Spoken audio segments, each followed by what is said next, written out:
नमस्कार, सगरमाथा प्राइम समाचारमा स्वागत छ। म पुष्पा श्रीकार्की। नमस्कार, म ज्योति पौडेल। समाचारको सुरुमा मुख्य समाचार। निर्वाचनको मौन अवधि जारी, चुनावी प्रचारमा रोक, राजनीतिक दल, उम्मेद्वार र कार्यकर्तालाई अनुशासित हुन निर्वाचन आयोगको आग्रह।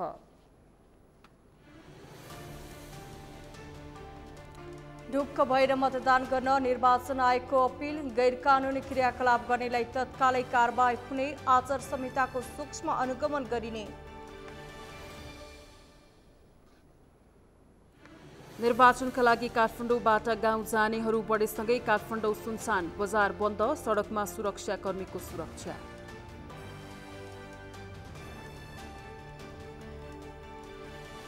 इरानमा जारी सरकार विरोधी प्रदर्शन उग्र बन्दै, इस्लामिक गणतन्त्रका संस्थापक आयतुल्लाह खोमेनीको पुर्खौली घरमा आगजनी।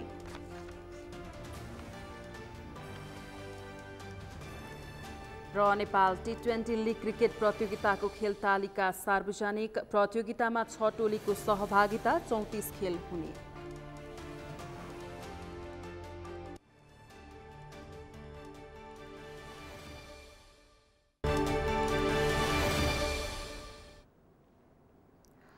सगरमाथा प्राइम समाचार अब विस्तारमा। मङ्सिर 4 मा हुने प्रतिनिधि सभा र प्रदेश सभा निर्वाचनका लागि मौन अवधि जारी छ।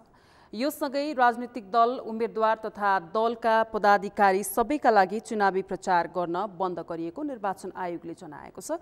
सञ्चार माध्यमका लागि कुनै पनि प्रकारका चुनावी प्रचार सामग्री सम्प्रेषण गर्न रोक लगाइएको छ। मतदान सुरु हुनु अघि 48 घण्टा अघिदेखि निर्वाचन आयोगले मौन अवधि तोकेको हो। मतदान नसकिएसम्म मौन अवधि कायम रहनेछ। बिहिबार बसेको केन्द्रीय आचार संहिता अनुगमन समितिको बैठकले मतगणनाको काम पूरा नभएसम्म कुनै उम्मेद्वार वा राजनीतिक दलको पक्ष वा विपक्षमा मतदान गर्ने वा नगर्ने उद्देश्यले सभा, जुलुस र नाराबाजी नगर्न भनेको छ। यो व्यवस्थाको उल्लङ्घन गरेमा आयोग निर्वाचन अधिकृत वा अनुगमनकर्ताले 25,000 रुपैयाँसम्म जरिवाना गर्न सक्ने व्यवस्था छ।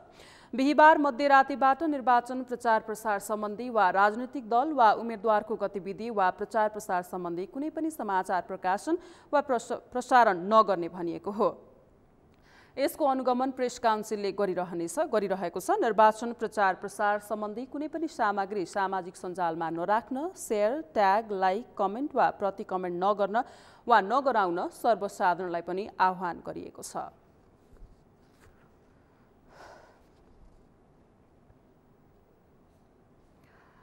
निर्वाचन आयोगले निर्वाचनको सम्पूर्ण तयारी पूरा भएको जनाएको छ। आइतबार हुने प्रतिनिधि सभा र प्रदेश सभा निर्वाचनका लागि आवश्यक सम्पूर्ण तयारी पूरा भएको जनाएको हो। आज आयोगमा आयोजित पत्रकार सम्मेलनमा बोल्दै प्रमुख निर्वाचन आयुक्त दिनेश कुमार थपलियाले स्वच्छ, स्वतन्त्र, निष्पक्ष र भयरहित वातावरणमा निर्वाचन सम्पन्न गराउन आवश्यक पर्ने निर्वाचन सञ्चालन तथा व्यवस्थापन सम्बन्धी सम्पूर्ण तयारी पूरा भइसकेको बताउनुभयो। उहाँले स्थिर समयमा आचार संहिताको प्रभावकारी कार्यान्वयनको लागि निर्वाचन अनुगमन टोली, 2 मतदान केन्द्रमा खटिएको कर्मचारी एवं सुरक्षाकर्मीबाट समेत सूक्ष्म अनुगमनको कार्य भइरहेको बताउनुभयो। प्रमुख निर्वाचन आयुक्त थपलियाले आयोगको मतदानका लागि आवश्यक सेवाका लागि सञ्चालन हुने तथा सञ्चारकर्मी, पर्यवेक्षक, अनुगमनकर्ता लगायतका सवारी साधनलाई अनुमति लिनु नपर्ने पनि व्यवस्था गरिएको बताउनुभयो।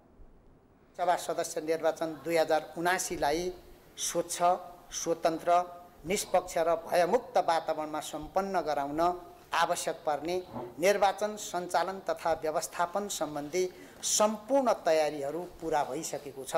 आयोगले मतदानका दिन आवश्यक सेवाको लागि सञ्चालन हुने तथा सञ्चारकर्मी, पर्यवेक्षक, अनुगमनकर्ता लगायतका सवारी साधनलाई अनुमति लिनु नपर्ने व्यवस्था गरेको छ।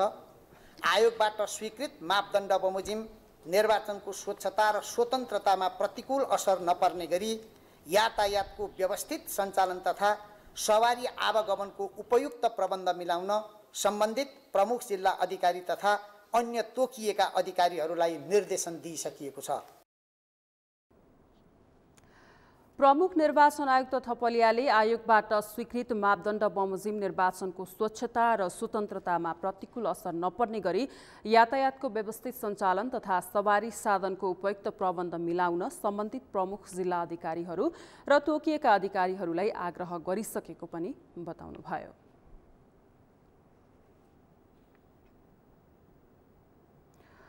दर्शकवृन्द, यति बेला मुलुक निर्वाचनमय भएको छ। मङ्सिर 4 गते अर्थात् भोलि प्रतिनिधि सभा र प्रदेश सभाको निर्वाचन हुँदैछ।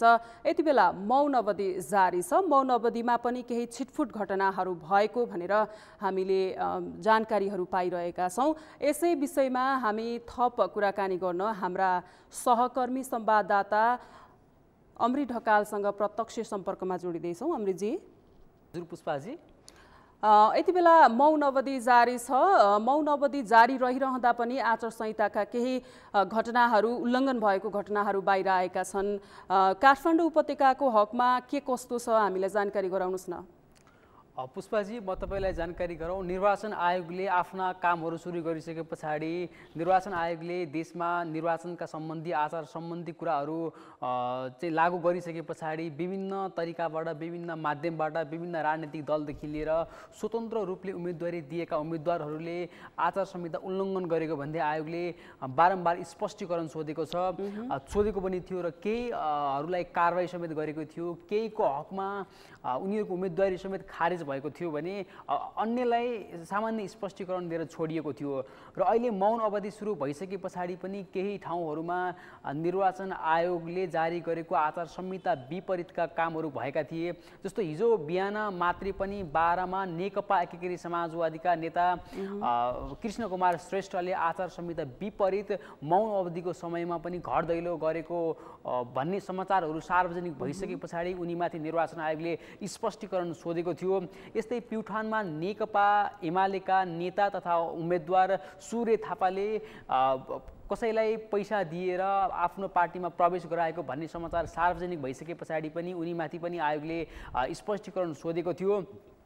यस्तै हिजो राति मात्रै पनि नेकपा एमालेका नेता वरिष्ठ उपाध्यक्ष ईश्वर पोखरेल को नाम लिएर केही व्यक्तिहरूले पैसा बाँडेको भन्ने समाचारहरू सार्वजनिक भइसके पछाडि र स्थानीयले खबरदारी गरिसके पछाडि ईश्वर पोखरेलको नाम लिएर पैसा बाँडेकाहरूलाई चाहिँ प्रहरीले नियन्त्रणमा लिएको थियो। यद्यपि ईश्वर पोखरेल र नेकपा एमाले भने आफूहरूलाई सुनियोजित रूपमा फसाउन खोजिएको आरोप लगाएको भनेर उनीहरूले खण्डन गरेको छ। यस विषयमा हामीले निर्वाचन आयोगसँग बुझ्दाखेरि निर्वाचन आयोगले कुनै पनि घटनालाई हामीले यतिकै नछोड्ने र निर्वाचन आयोगले जति पनि उल्लङ्घन भएका छन् आचार संहिताका कुराहरू यस मौन अवधिमा ती सबै कुराहरूलाई गम्भीरतापूर्वक लिएको र अनुसन्धानको क्रम जारी रहेको हामीलाई जनाएको छ। जस्तो अमृतजी, भोलि त अब निर्वाचन हुँदैछ प्रदेश सभा र प्रतिनिधि सभाको। तपाईँ यही विषयमा रहेर लामो समयदेखि फिल्डमा रिपोर्टिङ गरिरहनु भएको छ। ठ्याक्कै आजको नभइकन केही समय अगाडिदेखिको रिपोर्टिङको यो सारांशमा भन्नुपर्दा यो निर्वाचनलाई लिएर आम मतदाताहरू कतिको उत्साहित रहेको पाउनु भएको छ? हिजो अस्तिको कुरा आज हामीले थोरै स्मरण गर्दा पक्कै पनि पुष्पाजी, यो आवधिक निर्वाचन हो। हरेक जनतालाई, हरेक आम मतदातालाई आफ्ना प्रतिनिधि चुन्ने यो एउटा सुवर्ण अवसर पनि हो। र यसभन्दा अगाडि जनताहरूले 5 वर्ष अगाडि प्रतिनिधि चुनेका थिए र 5 वर्षको अवधिमा प्रतिनिधिले कति काम गरे, कति काम गरेनन्, जनतासँग गरेका वाचा कति पुरा गरे वा गरेनन् भन्ने विषय अब आम जनताले बुझ्नुपर्छ। र यदि ती दलले, ती प्रतिनिधिले जनतालाई वाचा गरेका कुराहरू पुरा नगरेको अवस्थामा उनीहरूलाई सजाय दिने, दण्डित दिने समय पनि यही नै हो भनेर केही जनताहरूले भनेका छन्। र पक्कै पनि निर्वाचन लिएर आम जनताहरू उत्साहित भएको अवस्था छ। आम जनताहरू उत्साहित हुँदै अहिले मतदान गर्नको लागि आफ्नो गाउँ फर्किने क्रम जारी छ, घर फर्कने क्रम अहिले पनि जारी छ। अहिले पनि केही मानिसहरू आफ्नै कर्मथलोतर्फ अथवा जहाँ आफ्नो मतदान केन्द्र तोकिएको छ, जहाँ आफ्नो नामावली छ त्यहीँ गएको अवस्था छ। र आम जनताले हामीलाई भन्दाखेरि र हामीले सारांशमा बुझ्दाखेरि यसपालिको निर्वाचनमा हामीले हाम्रोलाई भन्दा पनि राम्रोलाई छान्छौँ भनेर त्यो अपेक्षा दिएका छन्। र अब आउने प्रतिनिधिले पक्कै पनि देशमा राजनीतिक राजनीतिक स्थिरता दिन्छ, स्थायित्व दिन्छ, हामीलाई विकासको प्रत्याभूति दिन्छ भन्ने आम मानिसको एउटा अपेक्षा छ र यही अपेक्षा लिएर नै भोलि आम जनताले मतदान गर्दैछन्। जस्तो अमृतजी यो निर्वाचनमा चाहिँ निर्वाचन आयोग अत्यन्तै कडाइका साथ लागि परेको छ, आचार संहिताहरू लागू गरेको छ भनेर विभिन्न उम्मेदवारहरूले लामो समयदेखि एउटा खालको विमति जनाइराख्दा पनि अहिले मौन अवधिको समयमा पनि केही छिटफुट घटनाहरू घटेका छन्, आचार संहिता उल्लङ्घन भएको भनेर त्यस्तै गृह मन्त्रालयले पनि निर्वाचन आयोगले चाहिँ कडाइका साथ नियमहरू पालना गर्न सकेन भन्ने खालको एउटा गुनासो गरेको छ। यसको विषयमा केही जानकारी लिनुभएको छ? पक्कै पनि पुष्पाजी, विगतका निर्वाचनभन्दा यसपालिको निर्वाचनमा आचार संहितालाई अलिकति कडाइ गरिएको छ। विशेष गरी हाम्रो निर्वाचन अलिकति बढी भड्किलो भयो, प्रचारमुखी भयो, अलि बढी खर्चिलो भयो। त्यस कारणले गर्दाखेरि निर्वाचनको समयमा उम्मेदवारहरूले अनावश्यक अत्याधिक रूपमा अस्वाभाविक रूपमा पैसा खर्च गर्ने र चुनाव जितिसकेपछि त्यो रकम उठाउनको लागि उनीहरूले भ्रष्टाचार गरेको भन्ने समाचारहरू भन्ने कुराहरू विज्ञले पनि सार्वजनिक गरिसके पछाडि विज्ञहरूले निर्वाचन आयोगलाई सुझाव दिइसके पछाडि यसपल्ट निर्वाचन आयोगले केही न केही रूपमा कडाइ गरेको नै थियो। तर त्यति कडाइ गर्दै पनि उम्मेदवारहरूले, राजनीतिक दलहरूले आयोगको आँखा छल्न खोजेर, आँखा छलेर केही छिटपुट त्यस्ता चाहिँ घटनाहरू घटाएका छन्। आचार संहिता लागू गरेका छैनन्। जस्तो त्यो कि उदाहरण पनि मैले दिएँ कि आचार संहिता लागू भइसके पछाडि विभिन्न तरिकाले विभिन्न दलहरूले, विभिन्न उम्मेदवारहरूले आचार संहिता उल्लङ्घन गरे। त्यस्तै मौन अवधि सुरु भइसके पछाडि पनि केही उम्मेदवारहरूले त्यो खालको चाहिँ आफ्नो प्रचारलाई अगाडि बढाएका थिए। यद्यपि यसमा निर्वाचन आयोग अलिक स्पष्टीकरण सोधिहालेको अवस्था थियो र जहाँसम्म निर्वाचन आयोग कडा भयो कि भएन भनेर गृह मन्त्रालयले के भन्यो, आम जनताले के भने भन्दाखेरि पनि हो, उनीहरूको दुईटै पक्षबाट निर्वाचन आयोग जति कडा हुनुपर्ने थियो त्यति कडा भएन र विशेष गरी निर्वाचन आयोगले ठुला दललाई केही नगर्ने स्पष्टीकरण मात्रै सुन्ने, तर साना दललाई, साना उम्मेदवारलाई, स्वतन्त्र उम्मेदवारलाई भने उनीहरूलाई स्पष्टीकरण तत्काल सोध्ने, सानो विषयमा पनि स्पष्टीकरण सोधिहाल्ने, उनीहरूले प्रचार गरे भने होहल्ला भयो, प्रदूषण भयो भन्ने लगायतका विषयहरू उनीहरूलाई राखेर प्रचारमै बन्देज लगाउने जस्ता समाचारहरू सार्वजनिक भएका छन् र भएको पनि थियो। अमृतजी, जस्तो अब आज तपाईँ दिनैभरि नै भोलि मतदान हुने स्थलहरूको स्थलगत रिपोर्टिङ गरिरहनु भएको छ। देशैभरिको सम्भव नभए पनि काठमाडौँ जिल्लाभरि, भक्तपुर र ललितपुर जिल्लाभरिका क्षेत्रहरूमा जहाँ ठ्याक्कै निर्वाचन स्थलहरूको अन्तिम चरणको तयारी कस्तो छ, ताकि भोलि ठ्याक्कै निर्वाचन आयोगले तोकेको समयमा नै मतदान सुरु हुने सम्भावना कतिको छ, अन्तिम चरणको तयारी कस्तो छ मतदान ठ्याक्कै स्थलहरूको? पुष्पाजी, आज अपराह्न 1 बजे निर्वाचन आयोगले एक पत्रकार सम्मेलन मार्फत आफ्नो सबै कामहरू अन्तिम चरणमा पुगेको र सकिसकेको भनेर हामीले जनाएको छ र अहिले देशभरि नै सुरक्षा निकायलाई चुस्त दुरुस्त पारिएको छ। निर्वाचनलाई सुसम्पन्न, भूरहित निर्वाचनलाई निष्पक्ष रूपले सम्पन्न गर्नको लागि यति बेला सुरक्षाकर्मीहरू तैनात खटाइएको छ। 5 तहमा सुरक्षाकर्मीहरू खटाइएको छ। नेपाली सेना, सशस्त्र प्रहरी, नेपाल प्रहरी, यस्तै म्यादी प्रहरी र अनुसन्धान विभागका कर्मचारीहरूलाई कडाइका रूपमा खटाइएको छ। त्यस्तै गरी अन्य संवेदनशीलताका हिसाबले पनि सुरक्षाकर्मीहरूलाई त्यस ठाउँमा खटाइएको छ भने मतपत्र पुग्नुपर्ने ठाउँमा र निर्वाचनका सामग्रीहरू पुग्नुपर्ने ठाउँमा पनि सबै ठाउँमा ती सामग्रीहरू पुर्याइसकेको अवस्था छ र यसरी भोलि बिहान 7 बजेदेखि नै सबै मतदान केन्द्रहरूमा मतदान सुरु हुने भनेर निर्वाचन आयोगले हामीलाई जनाएको छ र हामीलाई प्राप्त अनुसार चाहिँ देशभरि कुल 10,000 देश जस्तो चाहिँ निर्वाचन आयोगले चाहिँ देशभरिकै मतदान केन्द्रमा एकैपटक निर्वाचन सम्पन्न गर्ने तरिकाले त्यो तयारी गरेको छ, जसमा चाहिँ सबै ठाउँमा मतदानका सामग्रीहरू पुगिसकेका छन् भने कर्मचारीहरू पनि पुगिसकेको अवस्था छ। अमृतजी, भोलि बिहान निर्वाचन आयोगले 7 बजेदेखि 5 बजेसम्मको समयसीमा तोकेर मतदानको समयसीमा तोकेको छ। अहिलेसम्मको यहाँलाई प्राप्त भएको जानकारी अनुसार देशैभरि नै सम्पूर्ण मतदान स्थलहरूमा निर्वाचन आयोगले समयसीमामा तोकेको समयमै मतदान हुन्छ? हामीलाई आज अपराह्न 1 बजे पत्रकार सम्मेलन मार्फत निर्वाचन आयोगले देशभरिकै मतदान केन्द्रमा बिहान 7 बजेदेखि नै मतदान सुरु हुने र 5 बजे मतदान सम्पन्न गर्ने आयोगको तयारी छ र सोही अनुसार नै हामीलाई जानकारी गराएको छ र त्यही अनुसार नै आयोगले भोलिको दिनमा प्रतिनिधि सभा र प्रदेश सभाको निर्वाचन एकै चरणमा एकै पटक सम्पन्न गर्ने लक्ष्य लिएको छ। विगतका वर्षहरूमा केही ठाउँहरूमा राजनीतिक दलहरूबीच झडप हुँदा, उम्मेदवारहरूबीच झडप हुँदा, कार्यकर्ताहरूबीच झडप हुँदाखेरि त्यो ठाउँको ती सम्बन्धित ठाउँहरूमा त्यो निर्वाचन नै बदर गर्नुपर्ने अवस्था थियो भने यसपालि भने त्यो खालको अवस्था नआउने आयोगले जनाएको छ र यदि निर्वाचनको क्रममा कहीँ कतै कसैले पनि निर्वाचन बिथुल्न खोजे, हुलदुङ्गा गर्न खोजे तत्काल उसलाई कारबाही गर्ने, पक्राउ गर्ने सम्मको चेतावनी निर्वाचन आयोगले दिएको छ। त्यसै कारणले गर्दाखेरि भोलि बिहान 7 बजेदेखि 5 बजेसम्म नै मतदान हुने र समयमै निर्वाचन आयोगले भनेअनुसार नै सरकारको लक्ष्य अनुसार नै निर्वाचन सम्पन्न हुने आयोगले जनाएको छ। अमृतजी, जस्तो गत 2074 को निर्वाचन गत वैशाखमा भएको स्थानीय तहको निर्वाचनमा अत्याधिक मतबदर भएको भनेर यो निर्वाचनमा चाहिँ निर्वाचन आयोगले यो मतदाता शिक्षालाई अत्याधिक रूपमा चाहिँ प्रचार प्रसारमा ल्याएको थियो। तपाईले लामो समयदेखि यही क्षेत्रमा यही विषयमा रिपोर्टिङ गरिरहँदाखेरि निर्वाचन आयोगको वरिपरि रहेर रिपोर्टिङ गरिराख्दा यो निर्वाचनमा चाहिँ कतिको मतबदर हुन सक्ने सम्भावना छ भनेर निर्वाचन आयोगसँगको जानकारी यहाँलाई कति छ?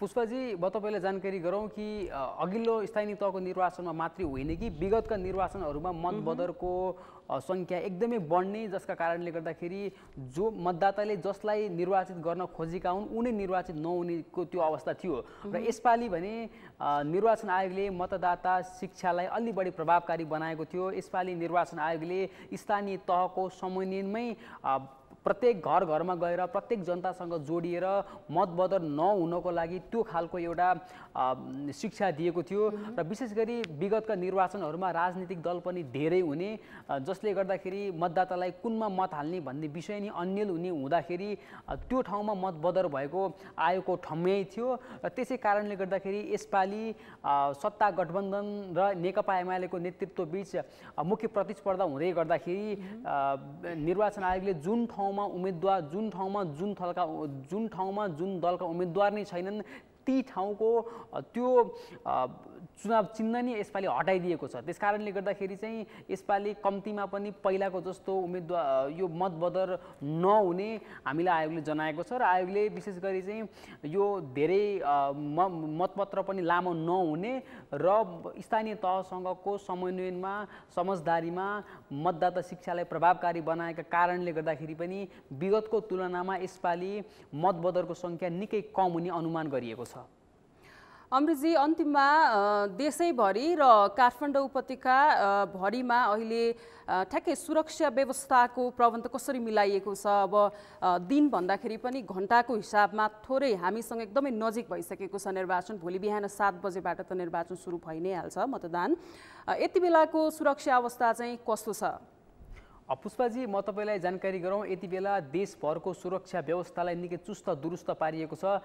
निर्वाचनको मिति घोषणा भएदेखि नै सुरक्षा निकायका पदाधिकारीहरू सरकारसँग निर्वाचन आयोगसँगको छलफलमा बसेर एक खालको रणनीति बुनिसकेको अवस्था थियो र त्यसलाई अहिले कार्यान्वयनमा ल्याएको अवस्था छ र निर्वाचनलाई स्वच्छ, निष्पक्ष र भयरहित ढङ्गबाट सम्पन्न गर्नको लागि यति बेला नेपाली सेना, सशस्त्र प्रहरी, नेपाल प्रहरी, राष्ट्रिय अनुसन्धान विभाग र म्यादी प्रहरीलाई तैनात खटाइएको छ र यसपालिको निर्वाचन सम्पन्न गर्नको लागि करिब 3 लाख सुरक्षाकर्मीहरू मैदानमा खटाइएको छ र काठमाडौँ उपत्यकाको हकमा पनि त्यसरी नै सुरक्षाकर्मीहरू खटाइएको छ। काठमाडौँ उपत्यकामा विशेष गरी 3 जिल्ला रहेका छन्। 3 जिल्लामा काठमाडौँमा 10 वटा निर्वाचन क्षेत्र छन् भने ललितपुरमा 3 वटा निर्वाचन क्षेत्र छन् र भक्तपुरमा 2 वटा निर्वाचन क्षेत्र छन्। काठमाडौँ उपत्यकाका यी 15 वटै निर्वाचन क्षेत्रलाई अलि बढी सुरक्षाकर्मीहरू खटाइएको छ किनभने जनसङ्ख्या पनि धेरै छ, उपत्यका पनि ठुलो भएको कारणले गर्दाखेरि अन्य जिल्लाको तुलनामा यस ठाउँमा अलि बढी सुरक्षाकर्मीहरू हुनु स्वाभाविकै नै हो र यसरी चाहिँ निर्वाचन आयोगले निर्वाचनलाई भयरहित र निष्पक्ष ढङ्गले सुसम्पन्न गर्नको लागि सुरक्षा निकायको समन्वयमा सबै सुरक्षा निकायलाई चुस्त दुरुस्त पारेको छ। को लागि यहाँलाई धन्यवाद। उहाँ हुनुहुन्थ्यो हाम्रा सहकर्मी संवाददाता अमृत ढकाल। निर्वाचन आयोगको पछिल्लो तयारीको बारेमा हामीलाई जानकारी गराउनु हुँदै यति बेला हामी सगरमाथा प्राइम समाचारमा छौँ। अब बाँकी समाचार। निर्वाचन आयोगले आचार संहिता उल्लङ्घनका साथै पालना नगराइएको बताएको छ। स्थिर अवधिमा आचार संहिता उल्लङ्घन हुन सक्ने भन्दै आयोगले गौडामा बिना वर्दीमा खटाइएको छ। आयोगलाई आचार संहिता कडा गरेन भन्ने आरोप लाग्दै आएकाले त्यसलाई चिर्न र कानुनको कार्यान्वयन गराउन यस पटकको निर्वाचनमा आयोगले आचार संहितामा कडाई गरिरहेको दाबी गरेको छ। एक रिपोर्ट। निर्वाचन आयोगले विगतको तुलनामा यस वर्ष निर्वाचन प्रचार प्रसारको समयमा आचार संहिता उल्लङ्घनका घटना कम भएको बताएको छ। आयोगले निर्वाचन आचार संहितालाई कडाइका साथ कार्यान्वयन गराउँदा विगतको तुलनामा कमै मात्रा आचार संहिता उल्लङ्घनका घटना भएको बताएको हो। आयोगका निर्वाचन आयुक्त रामप्रसाद भण्डारीले निर्वाचन प्रचार प्रसारका क्रममा कम मात्रै आचार संहिता उल्लङ्घन भएको तर स्थिर समयमा बढी आचार संहिता उल्लङ्घन हुन सक्ने बताए। उनले आफू र आफ्ना दलका प्रतिनिधि जिताउने प्रयोजनका लागि अन्तिम समयमा अझै बढी दलका नेता र उम्मेद्वारहरू लापरवाही गर्न सक्ने भन्दै आयोगले सोही अनुरूप नियन्त्रण र नियमन गर्ने व्यवस्था मिलाएको बताए। उनले निर्वाचन आचार संहितालाई स्थिर समयमा हुन सक्ने उल्लङ्घनलाई मध्यनजर गरी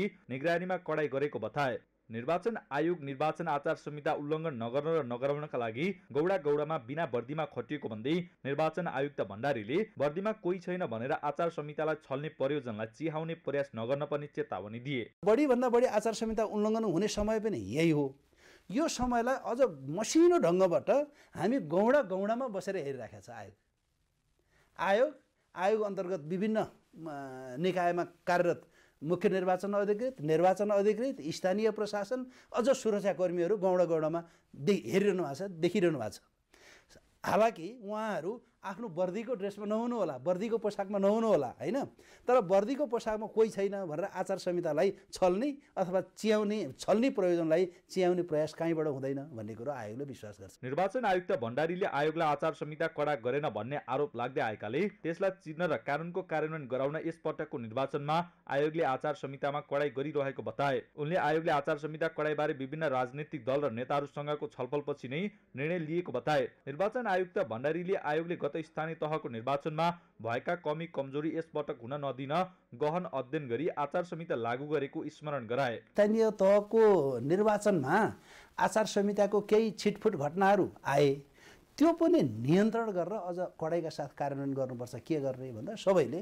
ल हामी चाहिँ मन्जुर गर्छौँ, कडाइका साथ आचार संहिता कार्यान्वयन गर्नुपर्छ भनेपछि आयोगले आचार संहिता तर्जुमा गर्यो, दलहरूसँग बस्यो, छलफल गर्यो, सबैले हस्ताक्षर गर्नुभयो, मन्जुरी गर्नुभयो। अनि मन्जुरी गरिसकेपछि आचार संहिता आयोगले निर्णय गरेर राजपत्रमा सूचना प्रकाशित गरेर अनि लागू पनि गर्यो। निर्वाचन आयुक्त भण्डारीले उम्मेद्वार कार्यकर्ता र राजनीतिक दलहरूलाई आयोगले कानुनद्वारा निषेध गरेका विषयवस्तु र निर्वाचनलाई धक्का पुग्ने काम बाहेकका गतिविधि गर्न नरोकेको स्पष्ट पारे। उनले आम नागरिकहरूलाई पनि निर्वाचन बिथोल्ने किसिमका गतिविधि बाहेक अन्य कुनै कुरामा निषेध नगरेको बताए। उनले विगतका निर्वाचनमा सडकभर पर्चा, पम्पलेट, झण्डा देखिने गरे पनि यसपटकको निर्वाचनमा कुनै पनि त्यस्ता सामग्रीहरू छरपष्ट नरहेको बताए। उनले आयोगले पर्चा, पम्पलेट, झण्डा टाग्न नदिँदा निर्वाचन खर्चमा समेत मितव्ययिता भएको बताए। उनले आयोगको कडाइका कारण नै दल र उम्मेद्वारहरूले पनि आचार संहिताको पूर्ण पालना गरेको खण्डमा मितव्ययी निर्वाचन हुन सक्ने रहेछ भन्ने महसुस गरेको बताए। विगतका निर्वाचनमा तपाईँले हेर्नुहुन्थ्यो, हामी नै हेरिरहेछौँ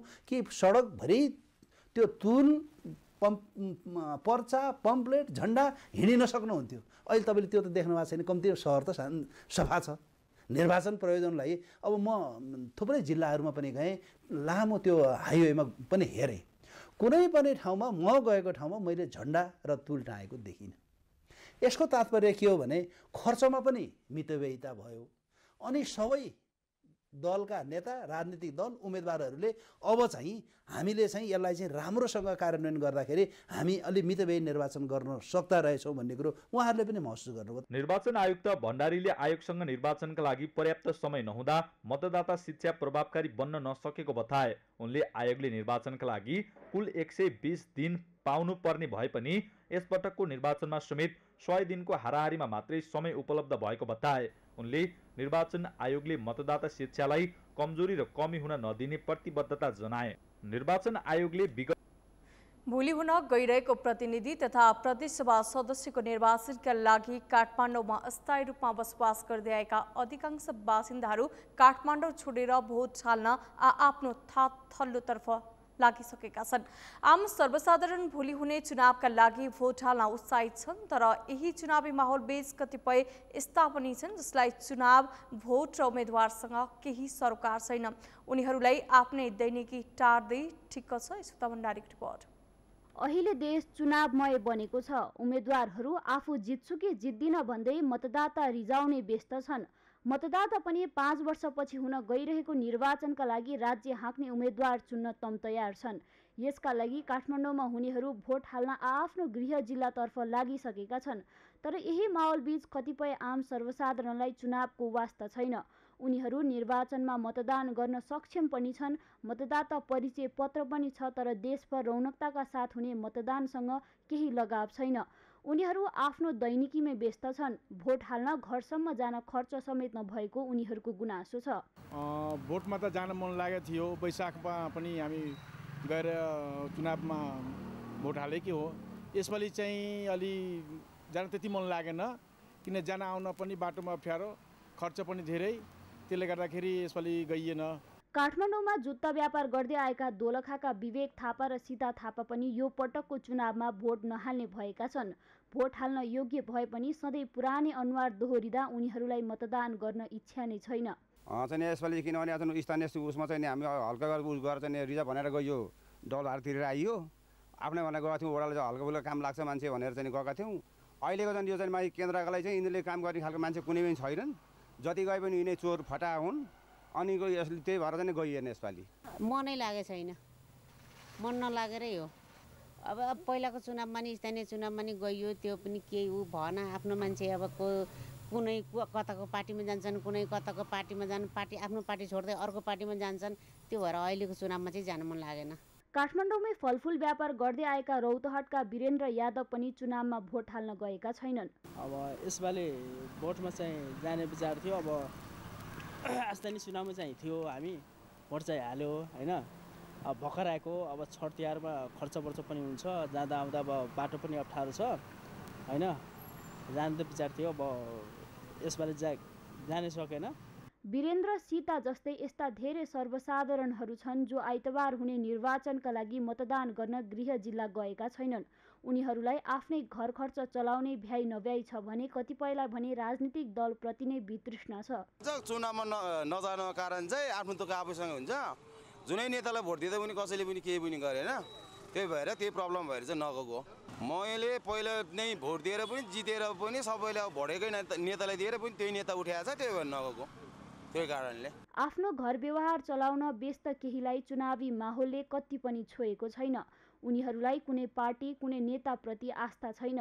यसरी मताधिकार प्रयोग गर्न नपाएका र इच्छा नभएका तर्फ पनि सरकारवालाहरूको ध्यान जान आवश्यक छ। विद्युतीय भोटिङको व्यवस्था गरे अझ बढी मतदाता समेट्न सकिन्छ। सगरमाथा टेलिभिजनका लागि क्यामेरामा केशव तिमिल सिन्हाका साथमा यशोदा भण्डारी, काठमाडौँ। भोलि हुन गइरहेको प्रतिनिधि तथा प्रदेशसभा सदस्यको निर्वाचनका लागि मतदाताहरू भोट हाल्न उत्साहित छन्। 5 वर्षमा एकपटक हुने निर्वाचनमा आफूले नयाँ नेतृत्व चुन्न पाउँदा अधिकांश खुसी छन्। तर यही अवस्थामा कतिपय सर्वसाधारणलाई भने चुनावप्रति केही वास्ता छैन। यसै सन्दर्भमा आज हामीले सर्वसाधारणलाई सोधेका थियौँ, निर्वाचनमा कतिको उत्साहित हुनुहुन्छ? हेरौँ उनीहरूको भनाइ उनीहरूकै शैलीमा। जसलाई भोट हाले पनि के भयो त, अब के हुने पनि होइन। गाउँ हाम्रो त हुन त एकदम दुर्गमै छ कि गाउँ त अझसम्म केही विकासै भएको छैन। अनि त्यही भएर नि नगएको हो। बच्चाहरू पनि छ, अनि त्यही प्रब्लमले पनि हो। म चाहिँ यसपालि नजाने नै निर्णय गरेको छु होइन। किनकि मैले 2 चोटिसम्म संसदमा चुनाव भोट हालिसकेँ। स्थानीयमा चाहिँ म गएकै हो, जिताउनको लागि हिँडे पनि हो होइन, गाउँकै समाजसेवीहरूलाई। र यो संसदको चुनावमा चाहिँ किन नगएको भन्दाखेरि एउटै मान्छेलाई चाहिँ अब हामीले पहिले पनि जितायौँ, 5 वर्षसम्म जित्यो।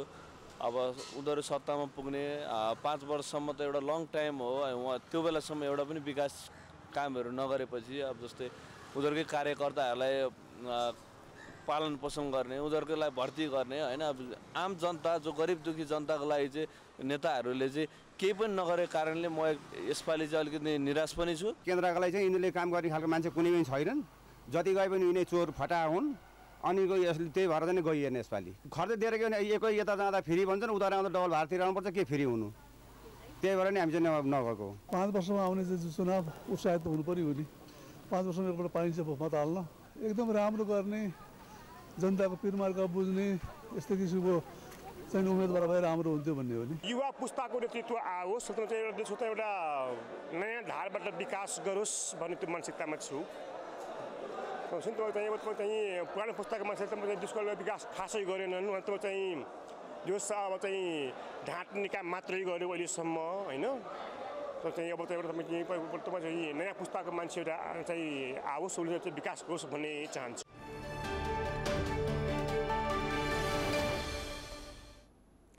प्राइम समाचारमा एकैछिन विश्रामपछि निर्वाचनका लागि काठमाडौँबाट गाउँ जानेहरू बढेसँगै काठमाडौँ सुनसान, बजार बन्द, सडकमा सुरक्षाकर्मीहरूको सुरक्षा।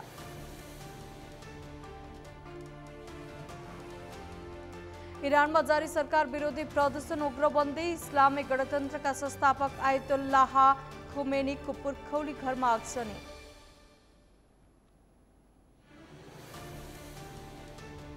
र नेपाल T20 लीग क्रिकेट प्रतियोगिताको खेल तालिका सार्वजनिक, प्रतियोगितामा 6 टोलीको सहभागिता, 34 खेल हुने।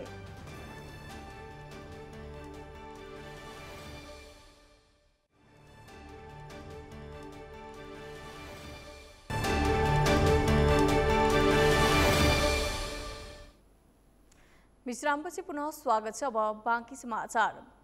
मंसिर 4 गते आइतबार भोलि हुने मतदानको लागि बसन्तपुरको मतदान स्थल निर्माण कार्य सकिएको छ। काठमाडौँ क्षेत्र नम्बर 8 को एक अन्तर्गत बसन्तपुर नव आदर्श माध्यमिक विद्यालयमा मतदानका लागि बनाइएको मतदान स्थलको कार्य सम्पन्न भएको हो।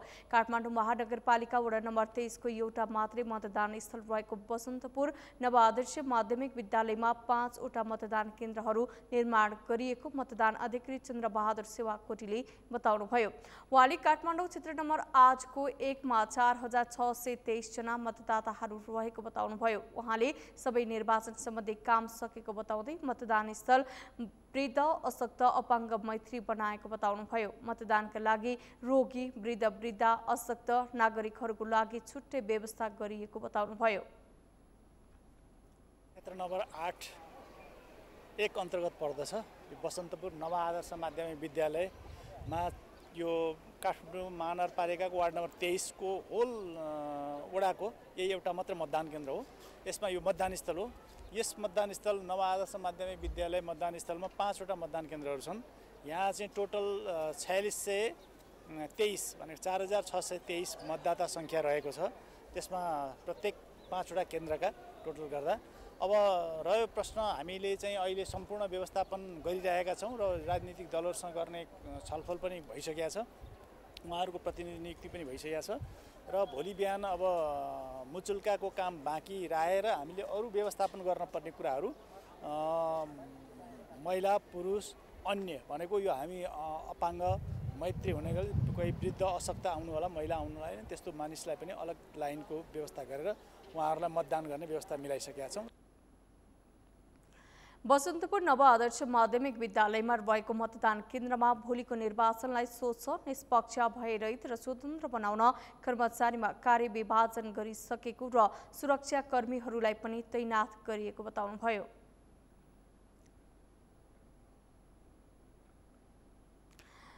भोलि हुने प्रतिनिधि सभा तथा प्रदेश सभा निर्वाचनका लागि काठमाडौँ उपत्यकाबाट निकै मतदाता बाहिरिएका छन्। शिक्षा तथा रोजगारीका लागि काठमाडौँमा रहेका मध्ये पछिल्लो 2 दिनमा मात्रै 1 लाखभन्दा बढी उपत्यकाबाट बाहिरिएको तथ्याङ्क छ। उम्मेदवार तथा दलहरूले निःशुल्क गाडीको व्यवस्था गरेपछि गाउँघर फर्किनेहरू अझ थपिएका हुन्। अभिषेक सुनारको रिपोर्ट।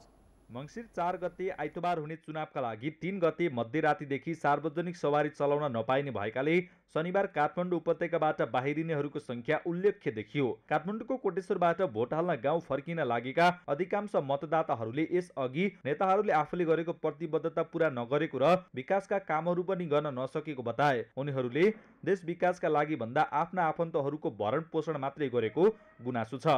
देश विकासका लागि भन्दा आफ्ना आफन्तहरूको भरण पोषण मात्रै गरेको उनीहरूको गुनासो छ। धादिङका बासिन्दा लालबहादुर लामा भोट हाल्न जिल्ला जाने तर्खरमा शनिबार बिहानै कोटेश्वरमा गाडी कुरिरहेका थिए। उनले नेताहरूले जनतालाई निर्वाचनका बेला प्रलोभनमा पार्ने तर समग्र देशको विकास गर्न नसकेको बताए। मेरो घर पनि ठुलो धादिङ भोट पनि हाल्नु पर्यो फेरि। अहिले यो त मेरो बुढी चाहिँ हातफुसन लिएको थियो अनि त्यो छोरी जो अहिले जिम्मा गरेर म त यता आएको घरमा जाने व्यवस्था त के गर्ने। अब त्यो त मुख्य भएर हिँड्छ, उसले गरिबले हेर्दैन, टाटोबाट मात्रै हेर्छ। त्यस्तै काभ्रे पलाञ्चोकका विजय छेत्री अबको निर्वाचनमा सक्षम युवाहरूलाई देश विकासको अवसर दिनुपर्ने बताए। अहिलेका राजनीतिक दल र नेताहरूको काम नगर्ने शैलीप्रति असन्तुष्ट छेत्रीले युवाहरूमा नै अब देश विकासको आशा रहेको बताए। स्वतन्त्र त्यति सम्भावना अलिक कमै छ हाम्रोतिर चाहिँ। पार्टीको भन्दा पनि अब हाम्रो अपेक्षा चाहिँ स्वतन्त्र उम्मेदवारले जित्यो भने राम्रो हैन। अब नयाँ युवा पिँढीलाई चाहिँ अलिकति चान्स दिनु पर्यो। युवा पिँढीबाट चाहिँ के हुन्छ कि भन्ने आशा। त्यस्तै रामेछाप मतदानका लागि जान लागेका रामजी खड्का देशको विकास गर्न सक्षम युवाहरूलाई जिताउन आवश्यक रहेको बताए। उनी पनि अहिलेको राजनीतिक दल र नेताहरूप्रति असन्तुष्ट नै देखिएका छन्।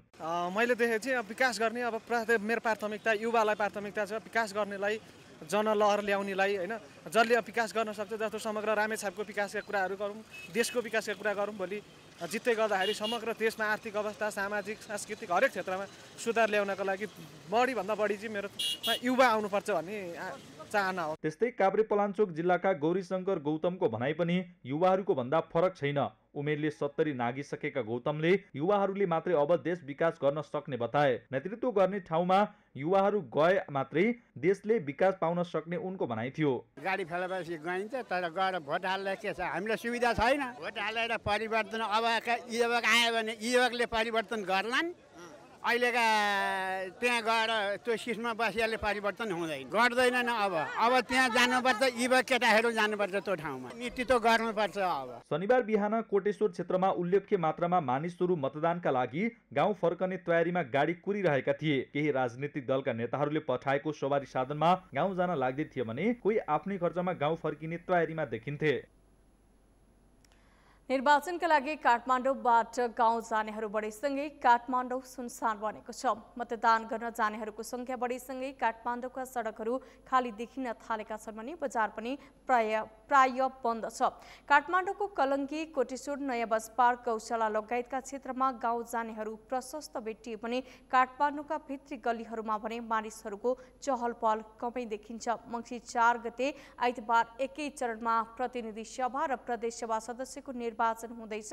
निर्वाचनमा आफ्नो मौलिक अधिकारलाई प्रयोग गर्न र देश विकासको लागि सक्षम नेतृत्व चयन गर्न बाहिरी जिल्लाहरूबाट काठमाडौँ आई बसोबास गर्नेहरू आफ्नो गृह जिल्ला फर्किँदा काठमाडौँ सुनसान बनेको हो।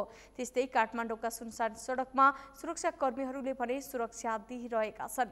निर्वाचन बितुल्न सक्ने सम्भावनालाई मध्यनजर गरी सुरक्षाकर्मीहरू सुरक्षाको लागि तैनात छन्। यति बेला हरेक मतदान स्थलमा मतदान केन्द्रहरू धमाधम निर्माण र पूरा गर्ने काम भइरहेको छ। निर्वाचन आयोगले भने निर्वाचन सम्बन्धी सम्पूर्ण तयारीहरू सकिसकेको जनाएको छ। निर्वाचन भोलि बिहान 4 बजेबाट साँझ 5 बजेसम्म हुनेछ।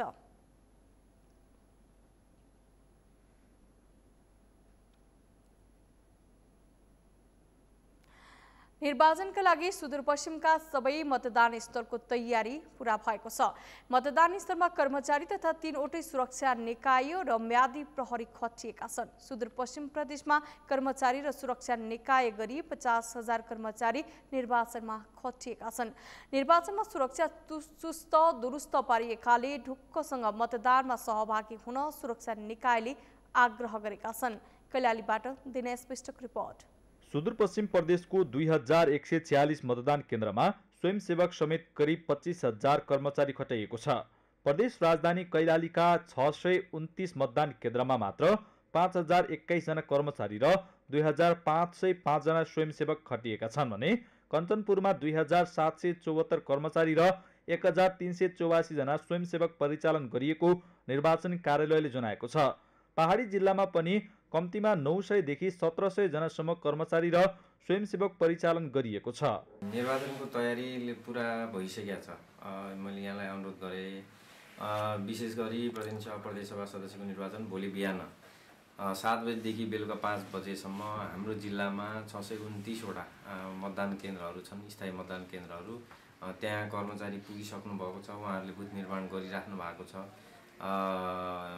यस्तै किसिमले सर्वदलीय सर्वपक्षीय मिटिङहरू आयोजना गरिराख्नु भएको छ। विशेष गरी भोलि बिहानको मतदानलाई व्यवस्थित र विश्वसनीय बनाउनका लागि र कसरी आम मतदाता सबैलाई सहज तरिकाले मतदान केन्द्रमा मतदान गर्ने वातावरण बनाउनका लागि उहाँहरू लागिराख्नु भएको छ। अहिले हिजो मात्रै पनि हामी धेरै ठाउँमा चाहिँ मतदान स्थलहरूको अनुगमनमा गएका थियौँ। शान्तिपूर्ण, स्वच्छ, निष्पक्ष, भयरहित निर्वाचनका लागि सुदूरपश्चिम प्रदेशमा करिब 25,000 सुरक्षाकर्मी परिचालन गरिएको छ। नेपाल प्रहरीतर्फ मात्र विभिन्न दर्जाका 6,410 जना खटिएका छन् भने सशस्त्र प्रहरी र नेपाली सेनाले पनि त्यही हाराहारीमा जनशक्ति परिचालन गरेको छ।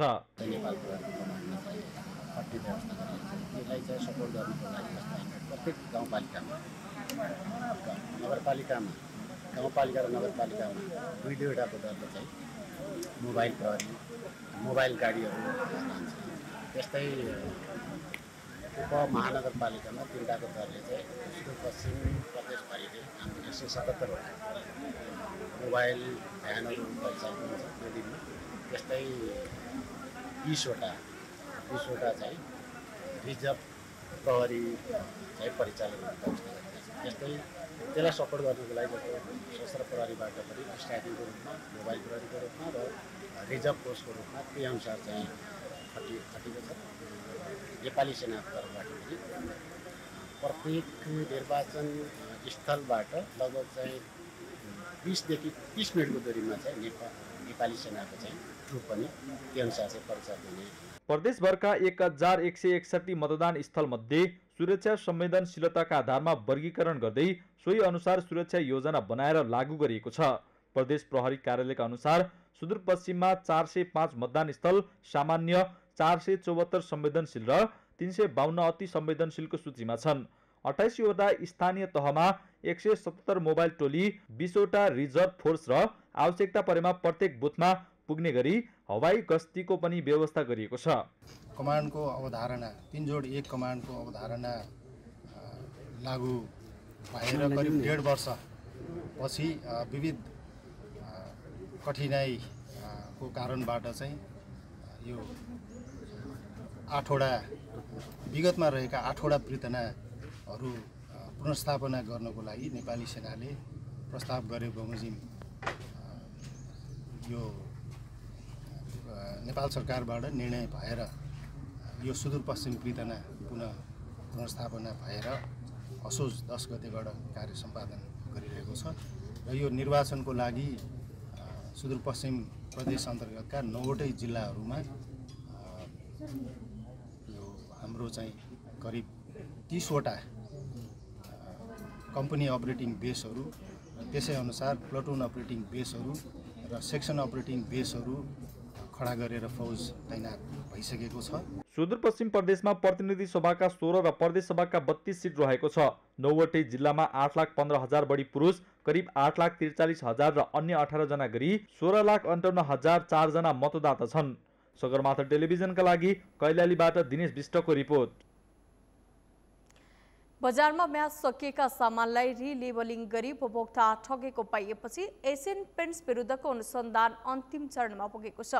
नयाँ मिति र मूल्यसहितको स्टिकर टाँसेर उपभोक्ता ठग्ने एसियन पेन्ट्समाथिको अनुसन्धान अन्तिम चरणमा पुगेको हुँदा छिट्टै कारबाही अघि बढाउने वाणिज्य विभागले बताएको छ। वाणिज्य आपूर्ति तथा उपभोक्ता संरक्षण विभागले एसियन पेन्ट्सको गोदामबाट 1 करोड बढीको रङको डिब्बा नियन्त्रणमा लिएपछि सर्वत्र चासोको विषय बनेको छ। अभिषेक सुनारको रिपोर्ट। वाणिज्य आपूर्ति तथा उपभोक्ता संरक्षण विभागले एसियन पेन्ट्स नेपालको गोदामबाट 1 करोड 20 लाख रुपैयाँ बराबरको रङ नियन्त्रणमा लिएको 10 दिन बढी भएको छ। नयाँ मिति र मूल्य सहितको स्टिकर टाँसेर रिलेबलिङ गरी बजार लैजान तयारी अवस्थामा राखिएको करिब 8,000 थान अवैध रङको डिब्बा एसियन पेन्ट्सको 2वटा गोदामबाट विभागले नियन्त्रणमा लिएको हो। कानुनी प्रक्रिया अघि बढाउनका लागि आवश्यक पर्ने द्विपक्षीय छलफल सकिएको विभागले बताएको छ। अबको केही दिनमा कानुनी कारबाहीको प्रक्रिया अघि बढ्ने विभागको भनाइ छ। म्याद नागेका एसियन पेन्ट्स उपभोग गरेका उपभोक्ताको तथ्याङ्क निकाल्नतर्फ भने विभागले चासो दिएको देखिँदैन। तर म्याद नागेको पेन्ट्स यदि कसैले उपभोग गरेको भए उपभोक्ता संरक्षण ऐन 2075 को दफा 36 को उपदफा 1 बमोजिम उजुरी दिन सक्ने व्यवस्था छ। सोही ऐनको दफा 3 को उपदफा 2 को खण्ड 6 बमोजिम उपभोक्ताले क्षतिपूर्ति पाउन सक्नेछन्। म्याद गुज्रिएको हैन यस्तो कमर्सियल गुणस्तरहीन वस्तु चाहिँ उपलब्ध गराएको फलानु कम्पनीले भन्ने कुरो चाहिँ स्थापित भयो, प्रमाणहरूले चाहिँ स्थापित भयो भने त कारबाही हुने कुरामा दुई मत हुन सक्दैन। कारबाहीमा के हुन सक्छ, के हुन सक्छ? कारबाहीमा चाहिँ यस्तो छ, हाम्रो उपभोक्ता संरक्षण ऐनले चाहिँ विभिन्न कारबाहीका प्रक्रियाहरू र चाहिँ जरिवानाहरू तोकिदिएको छ। सोही ऐनले ठहर गरेको कसुर बमोजिमको जरिवाना वा अन्य कारबाही हुन्छ। नेपालको संविधानको धारा 44 को उपधारा 1 बमोजिम प्रत्येक उपभोक्तालाई गुणस्तरीय वस्तु तथा सेवा प्राप्त गर्ने हक छ। त्यस्तै उपधारा 2 बमोजिम गुणस्तरीय वस्तु वा सेवाबाट क्षति पुगेको व्यक्तिलाई कानुन बमोजिम क्षतिपूर्ति पाउने उल्लेख छ। तर नेपालमा उपभोक्ता अधिकारको कानुन कार्यान्वयन फितलो हुने गरेको कानुन व्यवसायीको भनाइ छ। गुणस्तरहीन सेवा वा वस्तुहरू प्रवाह गर्नेहरूलाई कानुनी कारबाहीको व्यवस्था छ। त्यसमा क्षतिपूर्ति दिनुपर्ने हुनसक्छ।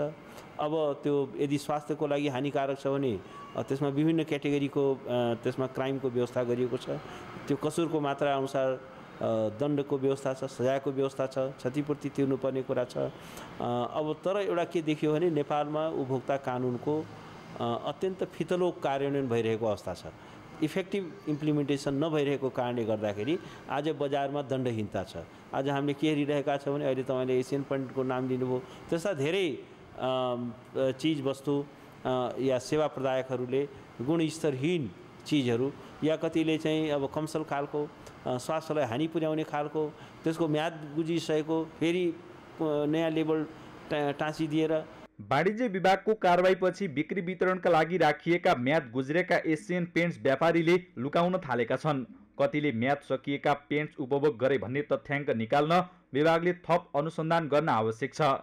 यद्यपि व्यक्ति आफैले उपभोग गरेका गुणस्तरहीन वस्तुका विरुद्ध सम्बन्धित निकायमा उजुरी दिएर कानुनी दायरामा लिन सके मात्र उपभोक्ता ठग्ने कम्पनी सचेत हुनेछ। सगरमाथा टेलिभिजनका लागि क्यामेरामा प्रताप लामा र लिम्बहादुर खत्रीका साथ अभिषेक सुनार, काठमाडौँ।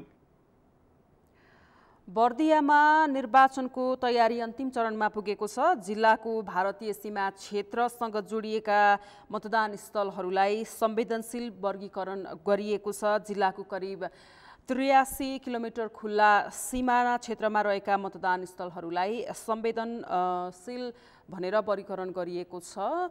बर्दियाबाट मुरली गोडियाको रिपोर्ट। निर्वाचनलाई लक्षित गर्दै बर्दियामा नेपाल र भारतका सुरक्षाकर्मीले सीमा क्षेत्रमा संयुक्त रूपमा सुरक्षा गस्ती तीव्र बनाइएको छ। सीमाबाट हुने अवांछित गतिविधिलाई नियन्त्रण गर्न गस्तीलाई प्रभावकारी बनाउँदै 10 गजामा संयुक्त सुरक्षा बल परिचालित भएका हुन्। जिल्लासँग भारतीय भूमि घना जंगल भएका कारण अपराधिक समूहले घुसपैठ गर्न नसकुन् भनी सीमा क्षेत्रमा थप कडाई गरिएको हो। मक्सिर 1 गते राति 12 बजेबाट मक्सिर 4 गते राति 12 बजेसम्म कम्प्लिट चाहिँ भारतीय सीमा नाका बन्द हुन्छ। त्यसको लागि हामीले यताबाट सशस्त्र प्रहरीका बिओपीहरूलाई स्पष्ट निर्देशन दिएका छौँ भने भारतीय समकक्षीसँग चाहिँ यसमा सम्झौता भएको छ। उताबाट एसएसपीले पनि त्यसमा सहयोग गर्छ। दुईटैतिरको संयुक्त गस्ती पनि हुन्छ र सीमा नाका चाहिँ पूर्ण रूपमा बन्द हुन्छ। बिहिबार राति 12 बजेदेखि बन्द गरिएको सीमा आइतबार राति 12 बजेपछि मात्र खुल्ने बर्दिया प्रशासनले जनाएको छ। जिल्लाका 154 मतदान स्थल मध्ये 29 वटा संवेदनशील र 125 वटालाई सामान्य वर्गीकरण गरिएको छ। निर्वाचन लक्षित प्रशासनले गरेको सीमा सीलले आन्तरिक निर्वाचनलाई थप व्यवस्थित तथा सुरक्षित हुने स्थानीयले विश्वास गरेका छन्। मौसी के 4 गते बॉर्डर बंद है, वोटगिरी और सुरक्षाकर्मी नेपाल भारत के एकदम बॉर्डर सीज है। 12 बजे इतवार के बॉर्डर खुली। नेपाल भारत के दोनों तरफ के सुरक्षाकर्मी बहुत टाइट तगड़े से किए हैं और कोई इधर उधर जा ना पाए और इस तरफ गश्ती बहुत टाइट की है। कोई इतवार के 12 बजे खुली। भारत सीमावर्ती मूर्तिहा घुम्नाभारू लगायत चित्तल हवाका एसएसबी भारतीय सीमा सुरक्षा बलको पोस्टमा तैनात सुरक्षाकर्मीले नेपाली सुरक्षाकर्मीसँगै कडा जाँच गर्न थालेका छन्। बर्दियासँग भारतको सीमा करिब 83 किमी लामो छ। नेपालतर्फ भारतीय सीमा नजिकै जमुनी, गुलरिया, मधुवन, राजापुर नगरपालिका र बढैया ताल गाउँपालिकासँग जोडिएको सीमामा जाँच कडाई गरिएको छ। आसन्न जुन यो प्रतिनिधि सभा सदस्य तथा प्रदेश सभा सदस्य निर्वाचनको लागि हाम्रो जुन सुरक्षा योजना, नीति तथा गृह मन्त्रालयको नीति निर्देशन बमोजिम हामीले चाहिँ सीमा नाकामा भारतीय समकक्षी एसएसबी तथा हामीहरूको टिमले संयुक्त गस्ती गर्नुको साथै चेक पोइन्टहरू समेत स्थापना गरी हामीले चाहिँ एकदम व्यापक रूपमा घनीभूत रूपमा हामीले चाहिँ चेक जाँच बढाएका छौँ र जुन चाहिँ यो यही महिनाको 1 गते राति 12 बजेदेखि जुन यही 4 गते 12:00 बजेसम्म सीमा नाका सिल छ। त्यति बेला चाहिँ हामीले एकदम निर्वाचनलाई लक्षित गरेर कडाइका साथ गस्ती पटोल गरिरहेको अवस्था छ। जिल्लाको करिब 83 किलोमिटर खुला सीमा क्षेत्रमा रहेका मतदान स्थलहरूलाई संवेदनशील वर्गीकरण गर्दै सुरक्षा व्यवस्था थप कडाई पारिएको छ। बर्दियामा 3024 जना कर्मचारी, 2500 प्रहरी, म्यादी प्रहरी परिचालन गरिएका छन्। जिल्लाको करिब 83 किलोमिटर खुला सीमा क्षेत्रमा रहेका मतदान स्थलहरूलाई संवेदनशील वर्गीकरण गर्दै सुरक्षा व्यवस्था कडा पारिएको हो। बर्दियामा 3024 जना कर्मचारी, 2500 प्रहरी, म्यादी प्रहरी परिचालन गरिएका छन्। जिल्लामा 154 मतदान स्थल, 378 मतदान केन्द्र छन्।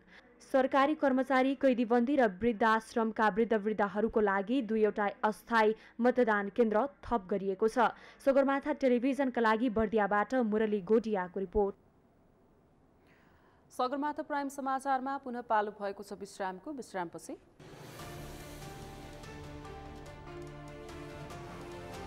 इरानमा जारी सरकार विरोधी प्रदर्शन उग्र बन्दै इस्लामिक गणतन्त्रका संस्थापक आयतोल्ला खोमेनीको पुर्ख्यौली घरमा आगजनी।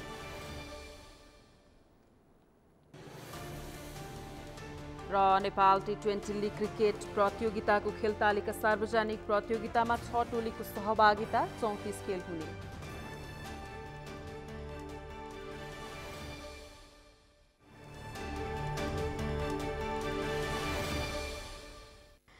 प्राइम समाचारको अन्त्यमा मुख्य समाचार पुनः एकपटक।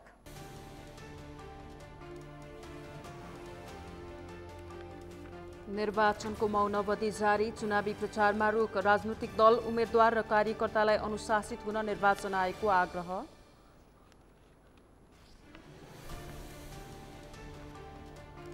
ढुक्क भएर मतदान गर्न निर्वाचन आयोगको अपिल, गैर कानुनी क्रियाकलाप गर्नेलाई तत्कालै कारबाही हुने, आचार संहिताको सूक्ष्म अनुगमन गरिने।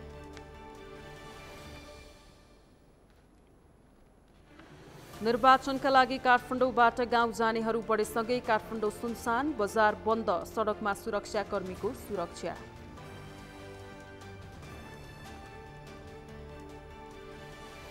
इरानमा जारी सरकार विरोधी प्रदर्शन उग्र बन्दै इस्लामिक गणतन्त्रका संस्थापक आयतोल्लाह खोमेनीको पुर्खौली घरमा आगजनी।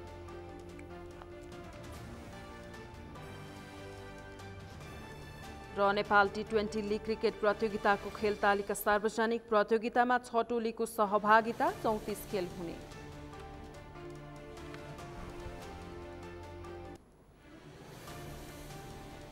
हौस् त सगरमाथा प्राइम समाचार अहिलेलाई सकियो। तपाईँ समाचार बुलेटिनका साथै सगरमाथा टेलिभिजनका सम्पूर्ण कार्यक्रम www.sagarmatha.tv मा पनि पढ्न र हेर्न सक्नुहुनेछ।